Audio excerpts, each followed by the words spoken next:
شب روی پتوی پشمی می نشیند، چای سر توی فنجان، دستت روی دست من. کتابی که نمیخوانیم ولی صفحه ها همیشه باز است برای داستان ما. وقتی سرت رو کج میکنی من میفهمم،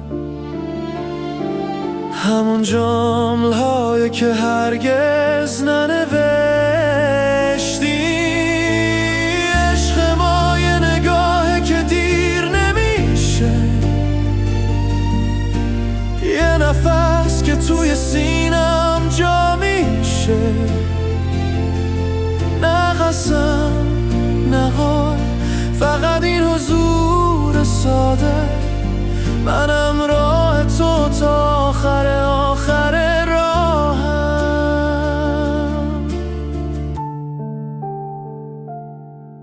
گاهی فاصله میاد مثل باد پاییزی، برگه هامون رو جدا میکنه ولی ریشه های کیان.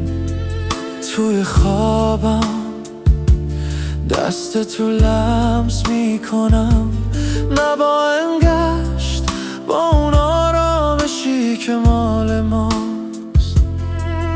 حتی وقتی صدات نیست گوش میدهم به اون سکوت گرم که فقط تو میسازی.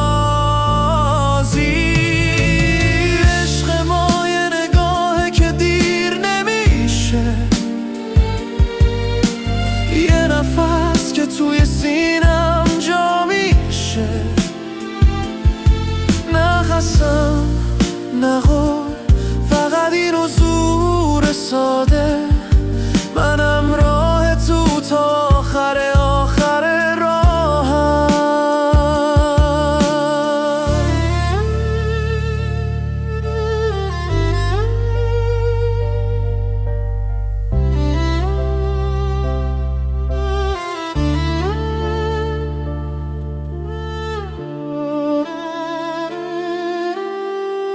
وفاداری اینه که بخوام بمونم، نه چون گفتم، چون دلم میخواد.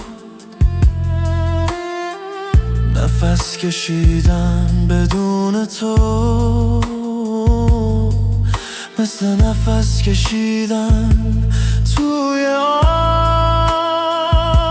من فقط با تو کامل نفس میکشم. عشق ما یه نگاهه که دیر نمیشه،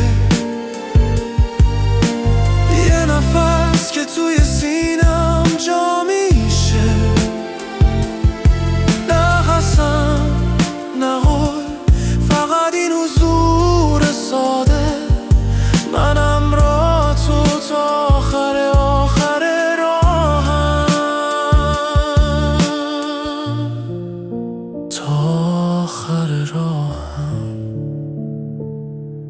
همین